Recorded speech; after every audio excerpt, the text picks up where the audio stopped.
Hi everyone, Materim here again with another battle report. This one is Warriors of Chaos versus Ogre Kingdoms at 1750 points with the battle line scenario. And as I've mentioned recently, our Bretonnia and Dark Elf player has decided to pick up Warriors of Chaos, and he'll be bringing them into our narrative game soon. So yesterday he decided to come over and play a small game with me before he does that to help him learn the army and kind of decide how he's going to field it. So I brought an unusual Ogre Kingdoms list for me out just because I wanted to try something a little different, and we went ahead and throw down. So without further ado, we'll get into the board and deployment. Alright, so here's our board. You'll notice we have a nice shiny new cover, so it actually looks a little less like felt over the board, so that was very exciting. Terrain's normal for the most part and didn't really come into much. The big one to pay attention to is the fence in the middle there with that little red spot on it is a blazing barricade. So anything that assaults that fence is going to take flaming attacks, which I'm sure my opponent's trolls are none too thrilled with. Pretty simple. He kind of packed in the middle and so did I, and we'll go ahead and get on to deployment and show you what everybody's packing. Now, my opponent is doing a little bit of proxying here because some of his stuff isn't painted yet, in such that that first unit of Chaos Knights is actually Marauder Horsemen of Tzeentch, and they have no upgrades whatsoever. The unit in the back is a big old brick of warriors, Chaos Warriors, 22 of them, with full command, and they are marked Tzeentch, and they have the blasted standard on them. In that unit is the Chaos Lord of Tzeentch with the Sword of Bloodshed, Charm Shield, Dawnstone, Poisonous Slime, and Scaled Skin. Also in that unit is his BSB, which is an Exalted Hero of Tzeentch with a Talisman of Protection. Next to the Marauder Horseman is a unit of 3 Chaos Trolls. Behind that is his Chaos Sorcerer to Tzeentch, level 2 to the Lore of Tzeentch. He has, on the disc, has Tormentor Sword, Talisman of Preservation, and the Chaos Familiar. And then behind that in the back corner is the Chaos War Shrine, also marked to Tzeentch. And then bringing up his right flank are 3 Dragon Ogres, and the middle model there is his Dragon Ogre Shartak, which I guess is the champion of that unit. Okay, and starting on my left, and again, sorry for the blurry picture on this one, I have 2 Mournfang, and it is a Bellower and a Standard Bearer.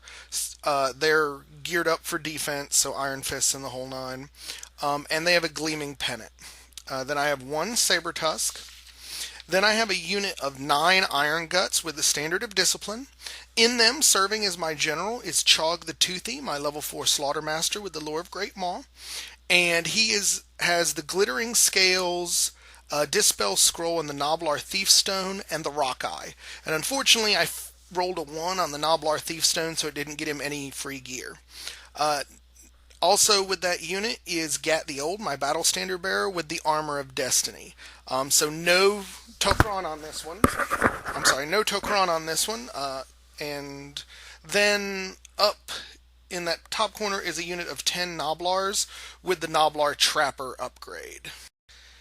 And next to that, and this is really what makes this list unique for me, is a unit of 6 Maneaters. I have full command on them. The front rank has a brace of Ogre Pistols, and the rear rank all has great weapons. The unit has the Dragonhide Banner, and their been there, done that rule is Stubborn and Swift Stride. And then bringing up the final bit of my right flank is a second Sabertusk.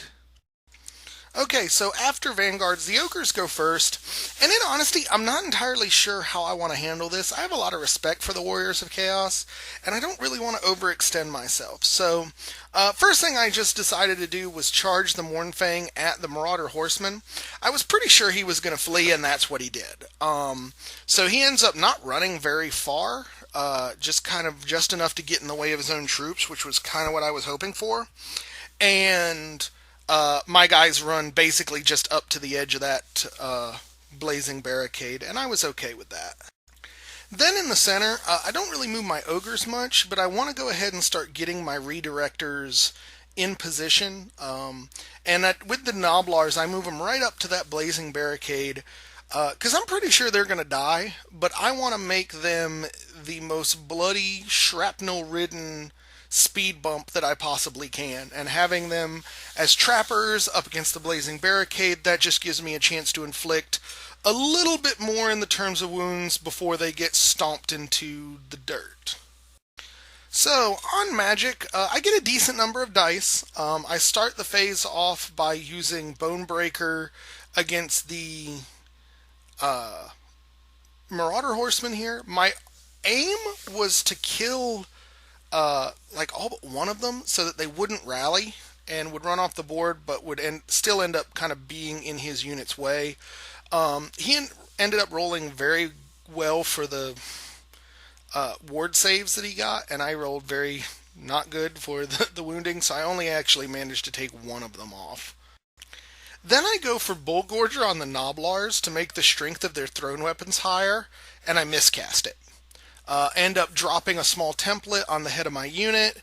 Chog took a wound, and I ended up doing 4 wounds to the Lead Belchers. Luckily, my BSB didn't take any, but it was certainly not worth the blast just to pump up some Noblars.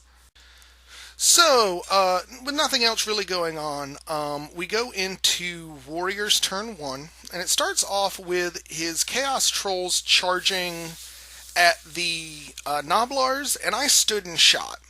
And with the buffed up bonus and the fact that my opponent wasn't rolling very well with his regen saves, I end up actually inflicting a wound on the troll unit, which I was pretty happy with.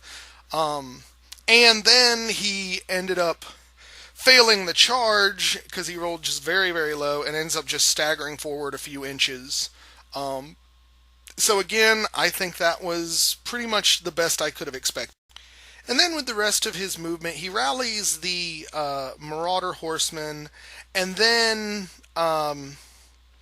pretty much just kind of forms up his lines. I think he's afraid of overextending himself and giving me some easy charges, so we're kind of starting off this game with a Mexican standoff here.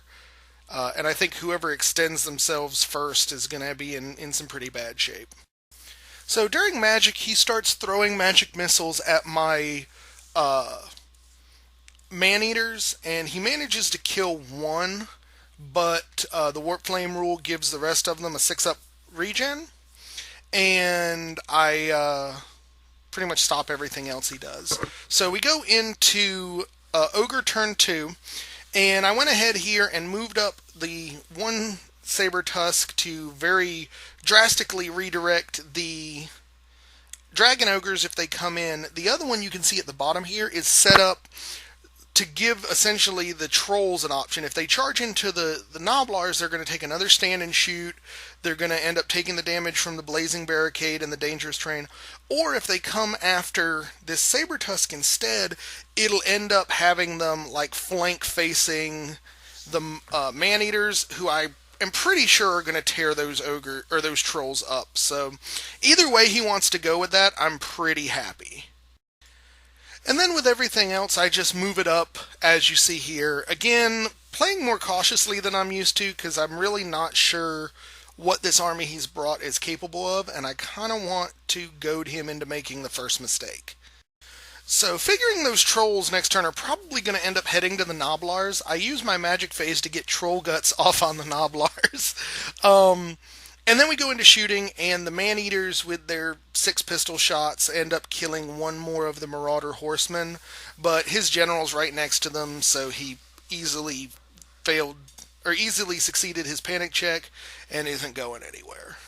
Although I almost think if he had, it might be better, because then that would let his warriors get out from behind him and get into the fight a little more. So we go into Warriors turn 2, and as I predicted, the Trolls charge forward in the Noblars, and between the stand and shoot, the Blazing Barricade, and the Dangerous Terrain, we end up doing 3 more wounds to the Trolls, and that kills one of the Trolls and carries a wound over onto the middle troll. I'm still thinking 2 trolls are probably enough to wipe this Gnoblar unit off the map. But frankly, they've done better than I've expected them to at this point. And who knows, maybe with the troll guts on them, 1 or 2 of them will survive. And if I can roll a good enough leadership check, maybe they'll hang out long enough for the Mournfang to come slamming into the side of the trolls and rescue them. And so my opponent saw what I was planning with the Mournfang into the side of the trolls, so he moves up his Marauders to redirect, so I'm not going to be able to get there. He moves up the rest of the Warriors of Chaos to set up a nice counter charge after I destroy the Marauders. And then he moves his caster way over to the other side and doesn't really move the Chaos or the Dragon Ogres, which kind of surprised me. But I was thinking maybe he had some sort of plan or reason for it. Oops, and actually, I'm sorry. I see from this picture, this is actually the point where he magic missiles one of the man-eaters to death and gives me regen. I guess I used my Dispel Scroll turn 1. So yeah, he hits them, they take the wound, and it sucks because they're expensive models, but I'm not super worried about it yet. So we go into Magic, we go into combat, and his trolls whiff like you would not believe. Between them just not hitting and Troll Guts, he inflicts 0 wounds with 8 attacks plus stomps does nothing. My Gnoblars end up sneaking in 1 more wound. So, because I have a rank, I won by 1. And he failed his break check. The Gnoblars, of course, chase after, but the trolls are much faster, get away, run through the Chaos Warriors and the War Shrine, and end up within a few inches of the back of the board. But they are still within 12 of his general, so he should be able to rally them next turn. So we go into Ogre turn 3. My Mournfang charge his Fast Cav who flee, and then proceed to roll a 3 for their flee distance. So the Mournfang chase them down, crush them, and stop here. And I like this because this gives me just enough room for that Gnoblar unit to snake in there and redirect, or at very least make them hit and take the dangerous terrains, and hopefully try and thin that unit down before it comes into the Mournfang. So I was just absolutely ridiculously happy with that. My Gnoblars are really at this point shaping up to be the MVP, if for no other reason than them beating the trolls. And this is just a shot of me doing exactly what I said I was going to do. They end up sneaking in right there. So now he's really got, from my look of it, no other choice but to slam into those Gnoblars, take a bunch of dangerous terrain tests, and take a stand and shoot reaction. So I figure maybe I can thin down a couple more of them before they come in, and I'll be pretty happy with that, actually. And then on this side, I come over here with the other Sabertusk to set up a double flee. I'm thinking, I've not faced the Dragon Ogres before, but with him holding them in reserves like this, I was kind of thinking they were going to be pretty badass, so I wanted to go ahead and tie them up for as long as I could get away with.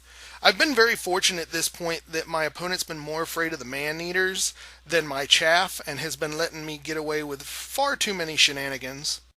And then in the middle, I move the Man-Eater. I don't even know if I move them up at all.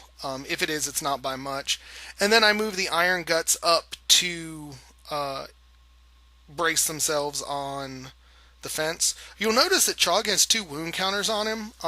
That's because after miscasting the first turn, when he cast Troll Guts on the Gnoblars in the second turn, he failed the lore attribute roll and took another wound. So he's just been letting his own magic kick him in the ass all game, and I'm not super thrilled with that at this point. And I have no idea why I took a second shot of this, other than I guess to get a little closer in and show the double flee that I've got set up. So we go into Warriors turn 3. He charges the first of the Sabertusks, and I flee with it. And then he decides not to redirect, and I'm not entirely sure why. Unless he's basically just holding up here so that I don't double flee and he ends up with a charge from the man-eaters. Again, I think, to quote Anthony from the Sustainable Center, my man-eaters have definitely been power perceived, power achieved here. They've not been doing much other than plinking a few wounds off things, but just the threat of them has been causing my opponent to give me a real wide berth, which is helping me control the flow of the rest of the combat. And over here, my opponent really surprised me by charging out his Chaos Lord to go deal with the Mournfang rather than run his warriors into the Gnoblar. I don't like that. I mean, his Chaos Lord has like 8 attacks with poison, strength 5. He could really chew these Mournfang up, so I'm not super happy about that. But it is holding the entire group of Chaos Warriors back, which I'm okay with. And you can actually see my last magic phase, like those Gnoblars are powered up. They've got like +1 strength, +1 toughness, troll guts. And I think even like during my shooting last phase, they ended up taking out 2 or 3 of the Chaos Warriors just from their normal thrown weapons, which, considering that's a 50-man unit of Gnoblars, that's frankly way the hell better than they should be doing. And so, with my opponent having done the charge with his Chaos Lord, he was outside the range for the leadership on the trolls. So I'm thinking, awesome, trolls are going to run off the board, and then he rolls a 3 and they rally on their own. So the trolls are at least turned around, but they're pretty bottled up back there. They're going to have to go conga line to kind of squeeze past the Chaos Warriors and get back into this at all, which again buys me more turns to do what I need to do. So we did combat, and he did some wounds on the Mournfang, but I am holding him off like a champ. And so we stick. So we go to combat, and here is where my opponent made his first truly fatal error. I charge with the Saber Tusk that's right in front of him. He elects to stand. Then I declare the charge with the Mournfang. Or not the Mournfang, the Man-Eaters, who would easily be able to squeeze in there as well. And he chose to flee. I'm not entirely sure why. Again, I think he was just way more scared of the Man-Eaters than he needed to be. But he chose to flee, moved a decent distance, so the Man-Eaters obviously didn't come anywhere close to catching him, but the Saber Tusk started out only an inch away. And with, an 8 movement normally, plus 3d6 for Swift Stride, my single Saber-Tooth Tusk ended up catching the Dragon Ogres, running them down, and then turning to face the Chaos Sorcerer, as you see here. And then here, my Iron Guts just shuffled to the side a little bit, still hanging on to that Blazing Barricade, but there's not really a good place for them to get in yet. At least not until those Gnoblars die. And I'm finding it way more entertaining having them be buffed up like crazy and regenerating and causing all sorts of havoc to pull them out at the moment. So during Magic, he managed to stop any spells I got because I rolled really low, and all the buffs fell off the Gnoblars. During combat, my Mournfang do 1 wound to his Chaos Lord, but he kills one of the 2 Mournfang and puts a wound on the other. Again, I'm just rolling a ridiculous amount of armor saves and parries here. So we go ahead and go into Warriors turn 4, and he brings in the Chaos Warriors into the Gnoblars. Between the stand and shoot and the dangerous terrain, I took out like another 6 of them.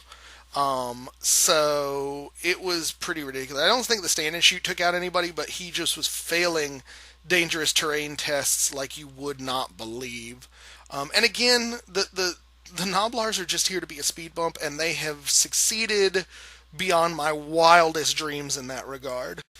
And then you see he brings his now conga-lined trolls through the hole and basically comes to hide everything behind his combat line. He's realized with the death of the Dragon Ogres that his right flank has just collapsed, so he's pulling everything in tight to try and conserve points and have a point of strength to strike from.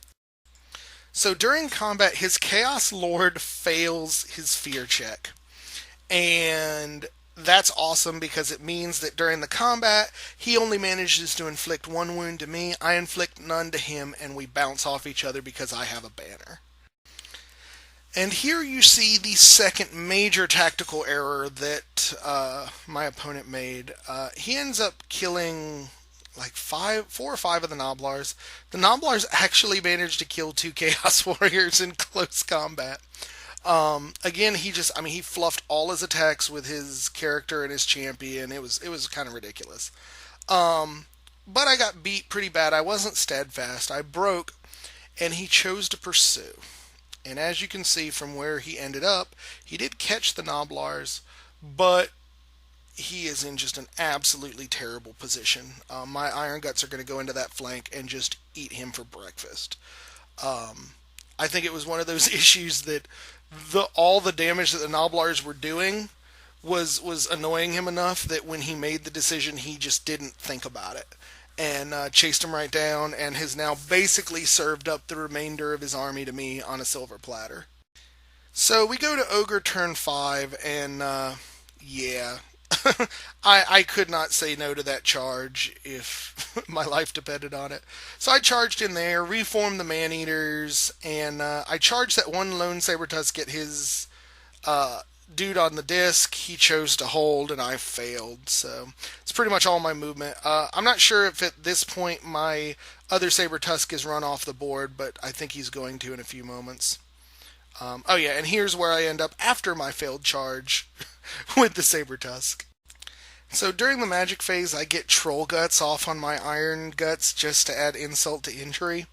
And by this point, I've actually healed up Chog too, and I just tear that Chaos unit apart. He chooses not to bring over his BSB, which was probably a mistake. He probably should have brought him over to try and get some more wounds, but the way he was fluffing with that guy, I don't know if it would have made much difference.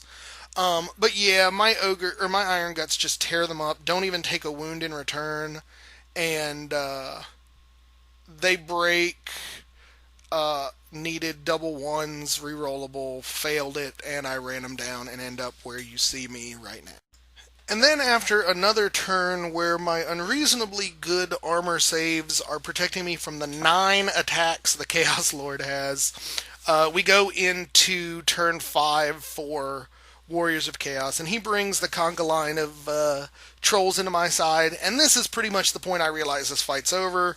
Even if, by some miracle, his Chaos Lord keeps getting stopped, those trolls are just going to vomit on the Mournfang and kill him with no armor saves. So, valiant fight, good Mournfang, but I gotta let him have some points somewhere, and I guess you're it.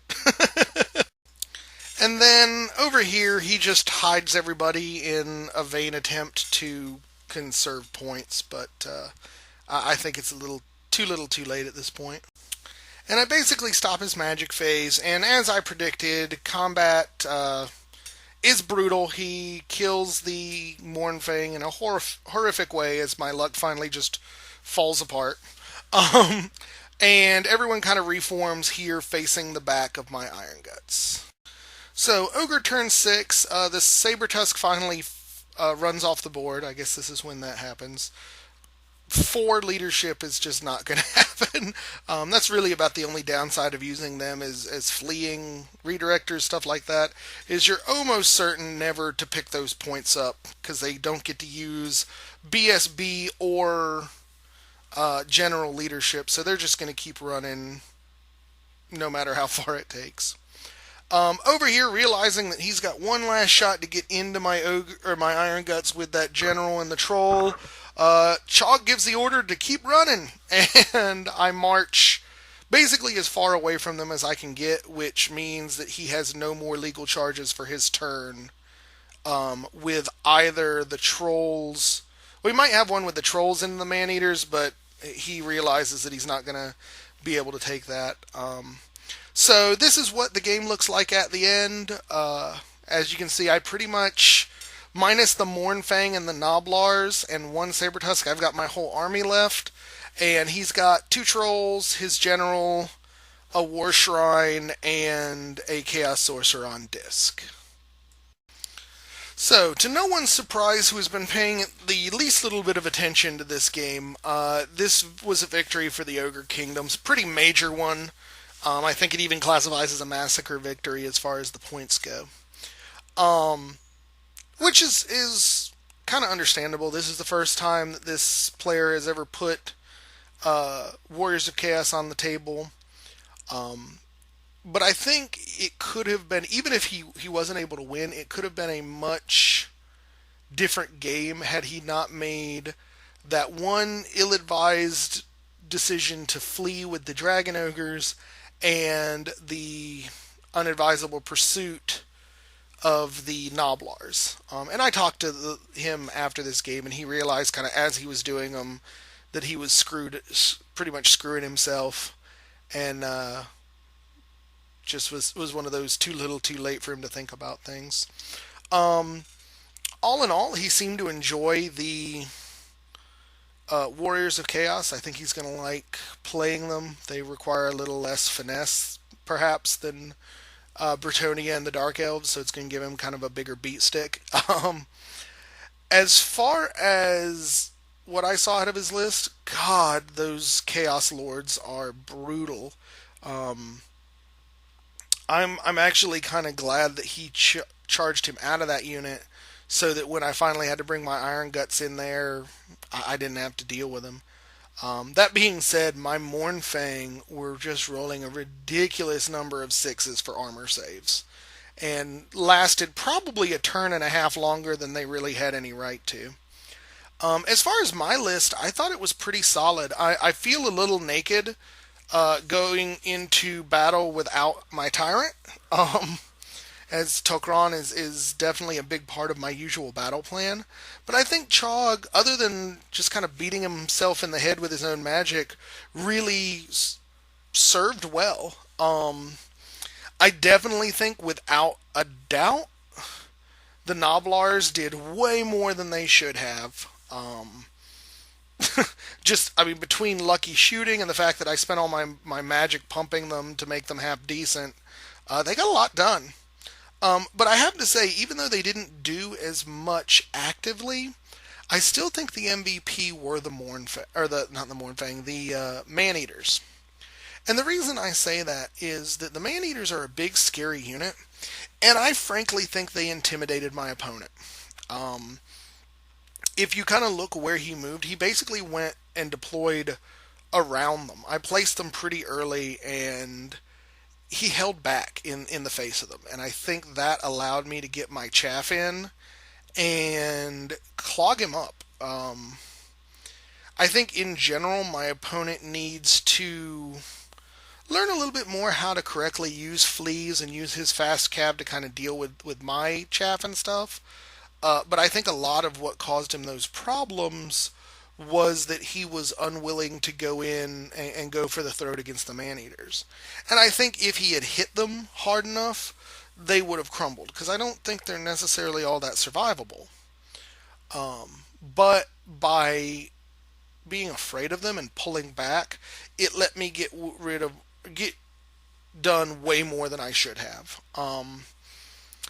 As far as advice, what I told my opponent was that he really should not have been worrying about the Mournfang with his magic missiles. He should have, or not the Mournfang, the Man-Eaters with his magic missiles. He should have blown my Sabertusks and the Noblars off the board by the end of turn 1 or 2, and then he would have had free access to the smaller units that I had. But he's going to learn. We're definitely going to play more. In the next week or two, his army is going to be entering into the narrative to, in essence, replace the old Warriors of Chaos that have pulled out due to the player leaving. But I'm definitely looking forward to that. It should be a lot of fun. I hope you guys enjoyed this bonus battle report for the week, and definitely keep an eye open. We're actually going to be doing a show this Wednesday the 13th at 9 p.m. Eastern Time that's going to discuss narratives and campaigns, and this narrative campaign in specific. If you have any questions you'd like to ask, please put them in the comments or go to the Google Plus page for the Warhammer YouTubers, where I already have started a thread for this. And feel free to ask. We'll do a little bit of question and answer if there seems to be enough questions that folks want to talk to us about. And it should be a fun little show to kind of help people deal with the withdrawal from Warhammer Weekly not being on for a little while. So I'm hoping everyone will enjoy that. All in all, though, thank you for watching this video. If you liked what you saw, please subscribe and like the video. Leave any comments that you need to, and we will catch you next time. Thanks.